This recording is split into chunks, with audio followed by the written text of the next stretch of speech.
In the midst of the S&P hitting all-time highs, I really wanted to go over what is driving this influence, and it really doesn't tell you the whole story. When you see the fact that the S&P is trading at basically all-time highs, I'm sure we're like fractions of a percent away.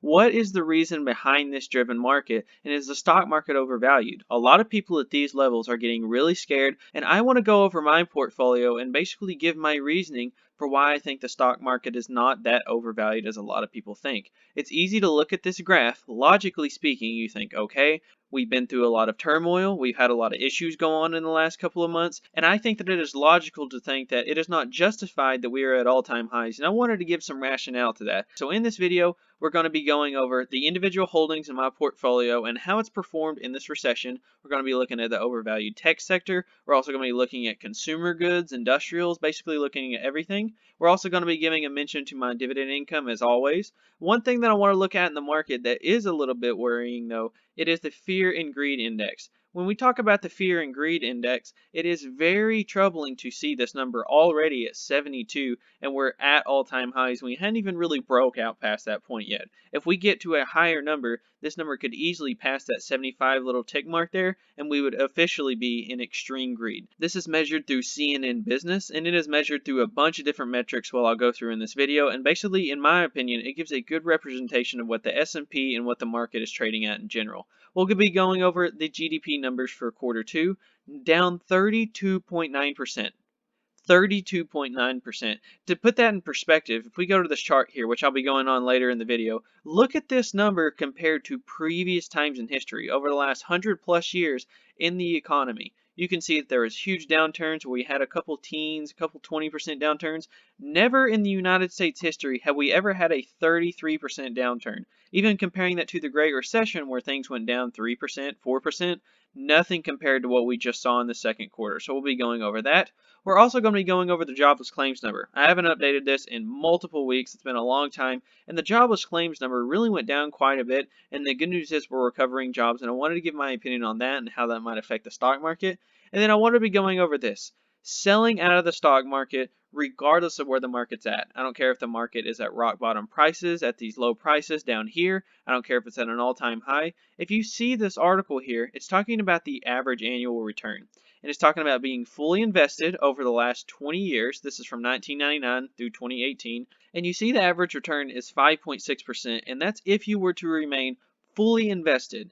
If you were to miss the top 10 days, top 20, 30, 60, if you were to miss those top days, your returns go dramatically down. So we're going to see how that affects your portfolio and why you should stay invested regardless of what happens. I wanted to just briefly mention gold in this video. Gold is something that I've seen a lot of investors just fleeing to, a lot of hype built around it, a lot of speculation, and I want to go over, in my opinion, why you should not be buying gold really anytime. Not just now when it's at all-time highs, but really anytime, in my opinion.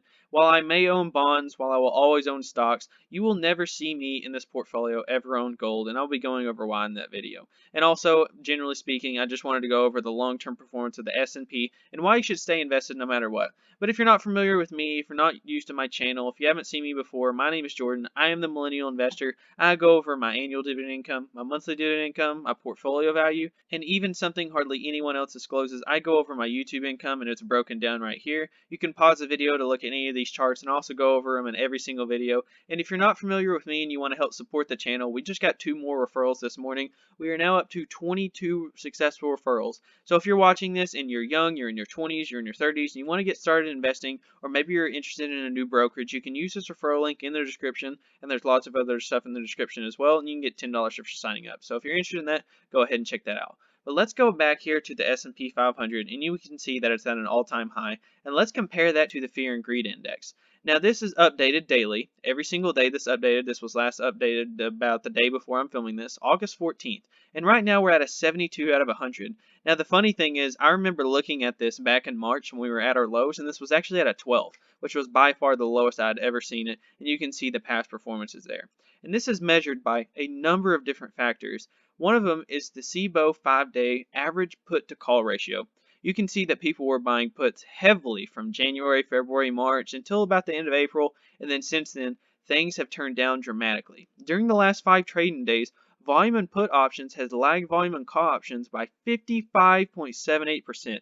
So the amount of put options being bought is 55% lower than call options. That is a huge difference, and that was just changed from July 31st, about 2 weeks ago, from greed to extreme greed. Okay, let's go to the next one. Stock price breadth.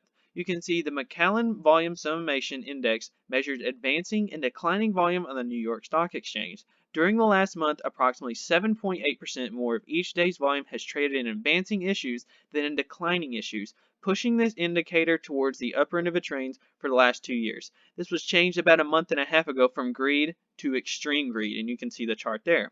Let's keep going. Let's look at junk bond demand. You can see the massive spread difference. You can see what's typical in the market, right around a 2% difference, and the spread now is much greater. This was changed just as yesterday from the time I'm filming this, from greed to extreme greed. The huge difference in spread there from junk bonds to investment grade. Market momentum.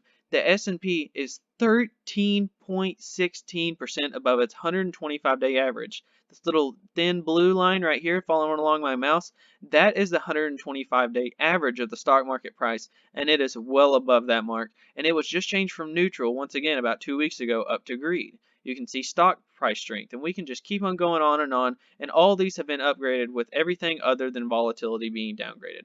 Every single one of these categories has been updated within the last month, and we are moving up steadily on this greed index, and it is going higher and higher, and who knows if we'll cross that 75 mark, probably in the next couple of weeks if I were to guess.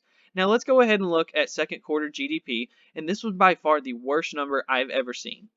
32.9%. When you see this, it's really breathtaking. You can't really compare this to another time in the United States history. Not only is this for the stock market, but this is for our United States economy. When you look at 1929, when you look at 1930s, you see this huge downturn here. Remember that thing called the Great Depression? Even the worst time possible here, you can see it was probably about 25, 28%, maybe at the worst year ever. And you see here in 1921, the worst time ever in history, never broke 30%. In quarter two of 1921, we're going back nearly a full century ago, down 28.6%.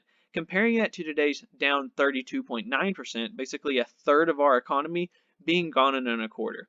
Now, I do expect a strong rebound, like most people. I think we'll get right back to normal.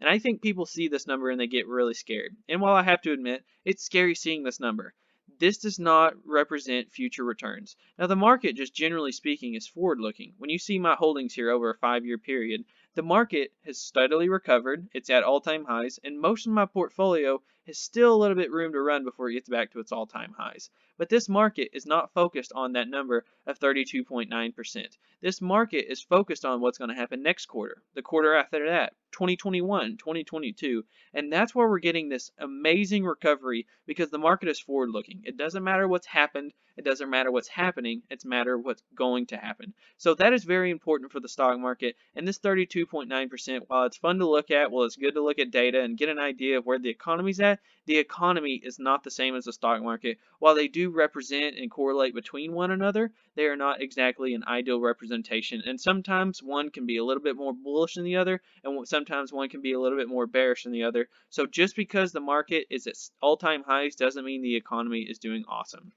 Let's go ahead and look at jobless claims number. You can see the jobless claims number finally dipped under 1 million for the first time since mid-March. Since March, so several months ago. First time jobless claims totaled 963,000 versus last week's Wall Street estimate of 1.1 million, the first time below 1 million since March 14th. Continuing claims totaled 15.5 million, down 600,000. And you see this chart.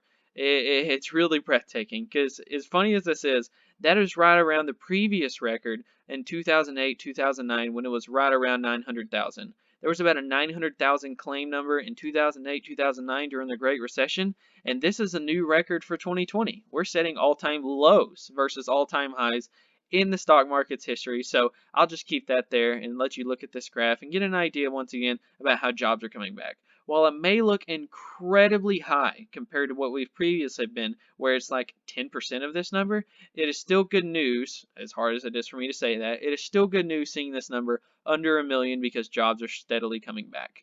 And then I wanted to go over real quick, going to cash, selling out of the stock market. It doesn't matter if we're talking about the bottom, the top. This is over a 20-year period. So this isn't some cherry pick number where, oh, if someone sold at the bottom or if someone sold at the peak. This is just an average annual return going back all the way 20 years ago, going back to 1999 to 2019. Now, if you see here, if you stayed fully invested, if you invest just in the S&P, just basic SPY ETF, what you would have is that eventually you would average a 5.6 return. If you didn't sell out of your stocks, if you held through the Great Recession, if you held through the dot-com bubble, if you held through this 2020 recession, right now in the last 20 years, you're averaging about a 5.6 return.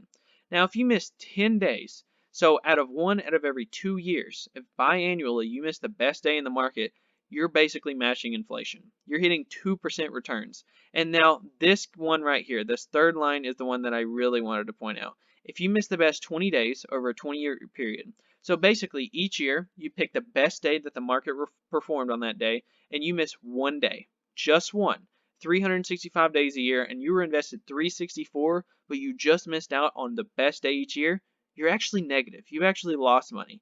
So trying to predict these days of just one day a year when the market's just sky high, it's like the other day we had like an 11% return in one day in the S&P, I believe it was right here. If you would have missed out on that one day, who knows where your portfolio would be. So the same thing goes if you just keep on going down the line. If you miss the best 30, 40, 50, 60, you can see how the downturns gets extremely skewed towards the negative. If you see that -3% return just missing the top 20 days, that shows you that that is in counting bull markets, that's counting two different bear markets, a stock market crash in 2009. So trying to guess the best times in the market to be invested it's impossible. It's just flat out impossible. If anyone tells you different, if anyone tells you otherwise, that they know when the market's going to go up, they know when the markets go down, they're either just crazy or stupid. It's just that simple. And I'll tell you right now, if you're watching me, if you're listening to my advice, guess what? If you're maybe thinking in the comment section about asking me, Jordan, where's the stock market going to go next year? Where's it going to go next month?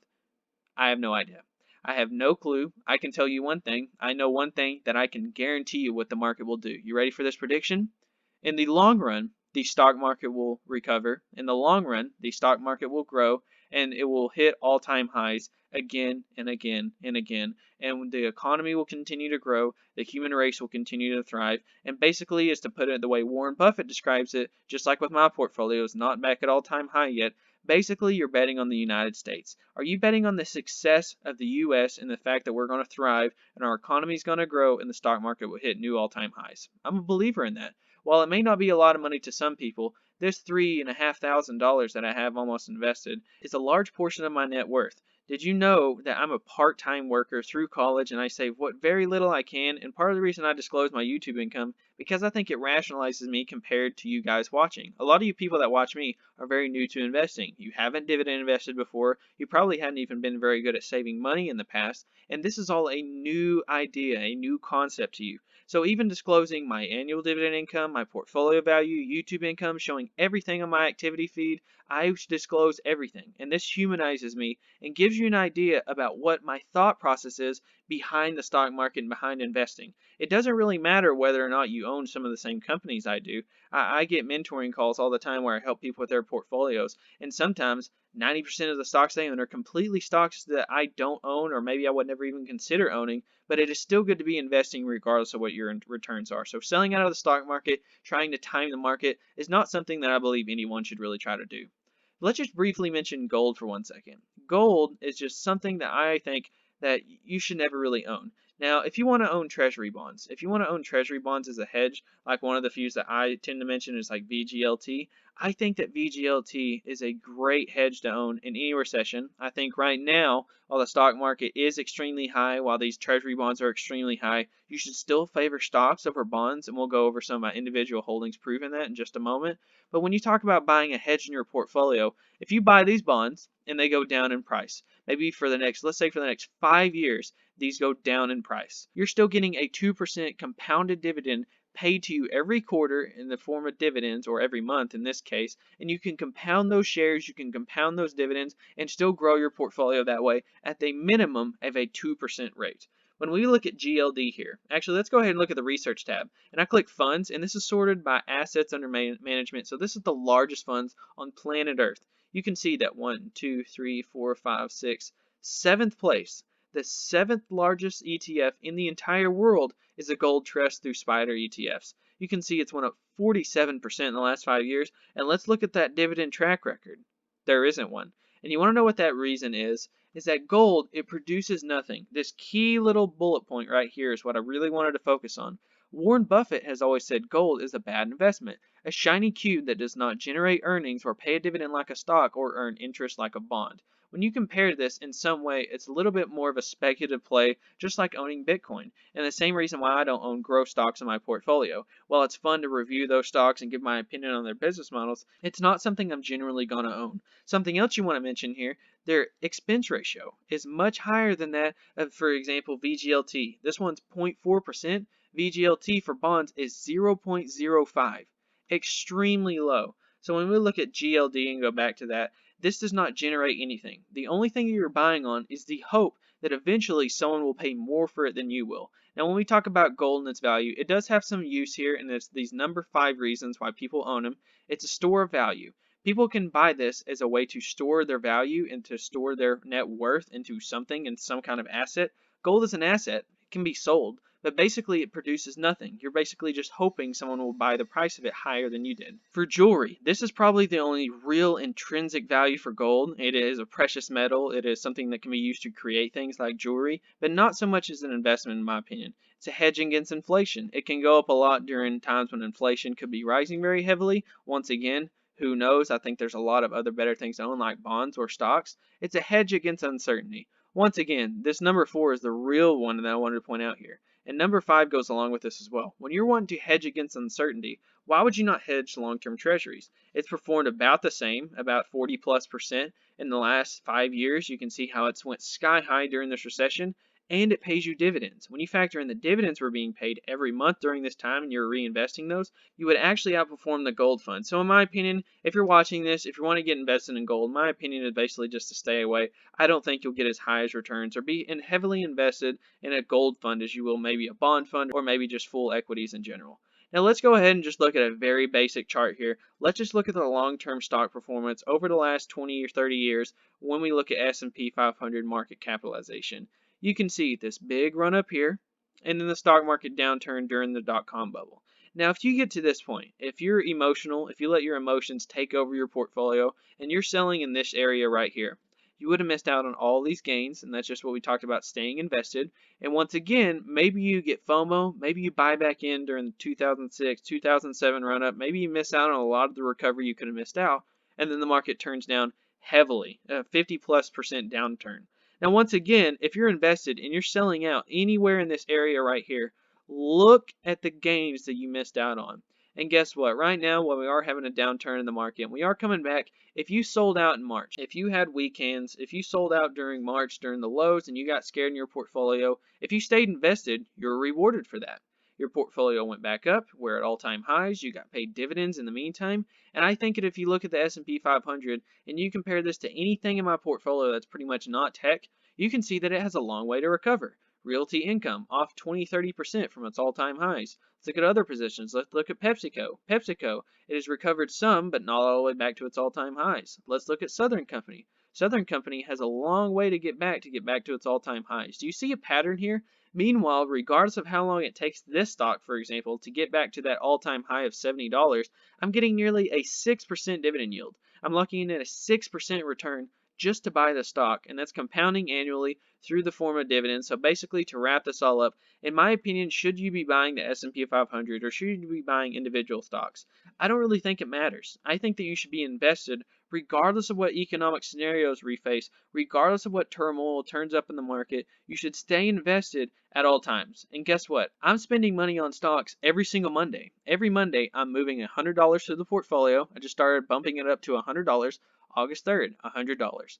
August 10th, $100. And guess what? I'm about to deposit another $100 as soon as I end this video, and I'm going to follow that pattern of investing $100 every single week, and then I have $20 thanks to the referrals that you guys gave me, and I will be investing that just after I finish this recording as well. But thank you guys so much if you made it all the way to the end. In my opinion, whether you're investing in the S&P, you're investing in bonds, gold, any investing is good, but in my opinion, you're going to have the best returns picking companies that are undervalued. Like one that I mentioned a lot recently is JP Morgan. I think it is trading at an excellent price and a great dividend yield, and their business is not one that's going to be going away anytime soon. So buy companies like this that are still undervalued, and in my opinion, you should probably stay away from a lot of the very big hyped up tech names like Apple, which I sold out of, and then another big name that I sold out of that a lot of you guys know about is Microsoft. So if you're new to this video, if you haven't watched me before, if you want to subscribe to me, that would heavily support the channel. Not to mention, like I mentioned at the beginning of the video, go ahead and use this referral link in the description. It is for signing up for M1 Finance. It's a free brokerage, no commissions, whatever. So thank you guys so much for watching. I'll scroll through my positions real quick if you want to see any updates on my portfolio. I haven't changed anything this week. The last thing I mentioned, I sold Apple and Microsoft a couple weeks ago. But there's all my positions if you want to see them right there. And there's my returns on a money-weighted return, and there's me on a time-weighted return right here. So thank you guys so much for watching, man, all the way in. Leave a comment down below what you thought about this video or any questions you might have for me about the market, and I'll see you guys next time.